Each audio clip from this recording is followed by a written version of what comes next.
Well, Cuba is trying to ease concerns about the arrival of Russian warships in Havana next week. The ships will be there to carry out naval exercises along with Moscow's allies, Cuba and Venezuela. Cuban officials have said the Russian ships will not have any nuclear weapons on board and that they did not present a threat to the region. U.S. officials said they don't see the arrival of Russian ships to Cuba as threatening, but that the U.S. Navy would be monitoring the exercises. For more, let's. It's increasing inability to keep the lights on. I'm speaking to you from Havana, where we're privileged. We've only had 4 hours of power cuts today. In lots of the provinces that make up most of the country, people are sometimes going without light 20 hours per day. And so what we're seeing is Cuba trying to court Russia because they need the oil, they need the petrol. And within that context, there's actually been quite a bit of fanfare around this within Cuba. So I got a press release this morning from the Cuban the Cuban Revolutionary Armed Forces, and they announced that they're going to be, the day that the 3 warships and the 1 submarine come into Havana Bay, there's going to be a 21-gun salute. So it's all quite showy. They're going to be putting on a bit of razzle-dazzle.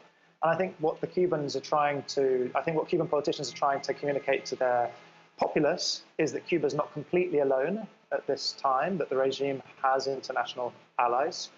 And I think what they're trying to telegraph and communicate to the United States implicitly is that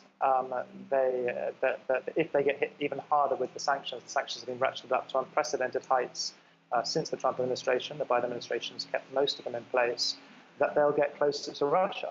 And that is not something that US policymakers, particularly in the Democratic Party, but many within the Republican Party, want. And so Cuba wants to ratchet up and telegraph its nuisance value that it's historically been very good at doing, at a time when, frankly, Cuba's way down the headlines and way down most policymakers' thoughts in the United States. They want to get back up there so that they can get some sanctions relief.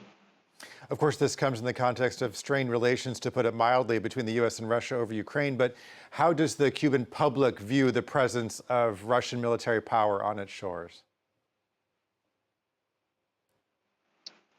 Mixed, as you can imagine, in an island of 10 or 11 million people. I mean, it's worth saying that the way in which Russia's invasion of Ukraine is covered and talked about in many European nations is very different to how it is here. First of all, geographically, Cuba's just a very long way away from that, and people feel far away from it. Second of all, the economic crisis is so stultifying, stultifying is not the right word. People are up to their eyeballs with difficulties of putting food on the plate, power cuts, how am I going to be able to get to work, that in a sense, thinking about international issues such as Russia, Ukraine, seems a little bit abstract. And of course, you do have a lot of nostalgic value for the former Soviet Union. People remember that when the quote-unquote Russians were closer to Cuba, for good or for ill, people had a better quality of life. So particularly amongst the older generations, there's a nostalgic value and fond memories. Lots of people traveled there, studied there. But overall, it's not seen in the dangerous light that it is certainly by NATO countries.